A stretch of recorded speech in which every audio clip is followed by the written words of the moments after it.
And joining me now in studio, political science professor Ben Gaskins from Lewis and Clark College. President Biden is endorsing Vice President Harris, by the way, to obviously take his place. Do you expect that that is what is going to happen?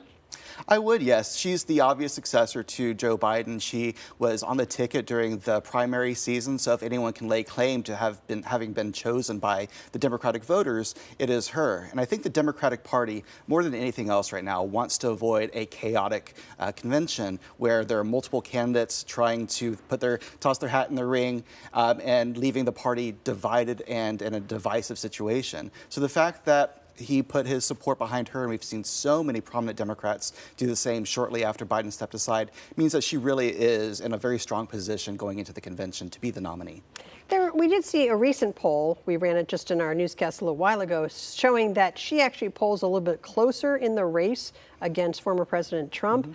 But I think you were saying that there's still a lot of unknowns as it comes to polling in which particular groups. Absolutely. That's one of the big challenges with polling right now, is that all the polls that put Harris head-to-head with Trump were hypothetical. And so it's unclear what voters were really thinking of. The process by which she would be the nominee against Donald Trump is something that we have to take into account. And there are just very few polls, especially at the state level in swing states, where Harris and Trump are head-to-head. And so you have to take that with a grain of salt. And there is some evidence that she is polling a point or two better than Biden did before his announcement. But it is not clear that there will be a vast difference, at least in the short term, when Harris is at the top of the ticket instead of Biden.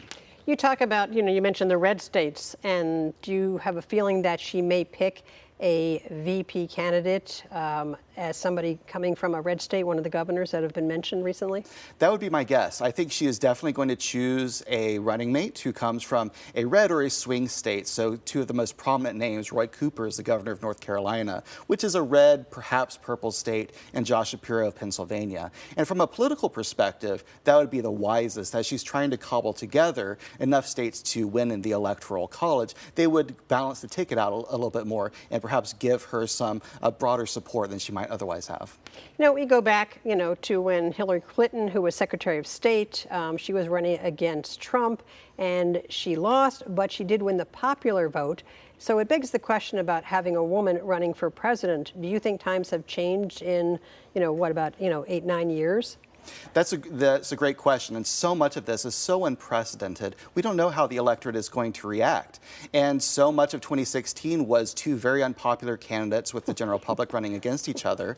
And in 2020, when Biden was still in the race, that was 2024, I should say, there were still two very unpopular candidates. And right now, Kamala Harris is less unpopular than Joe Biden, but just about as popular. And so it's going to remain to be seen if it was Hillary Clinton being a kind of uniquely unpopular person, given how well she was known by the electorate, how so many feelings towards her were really baked in.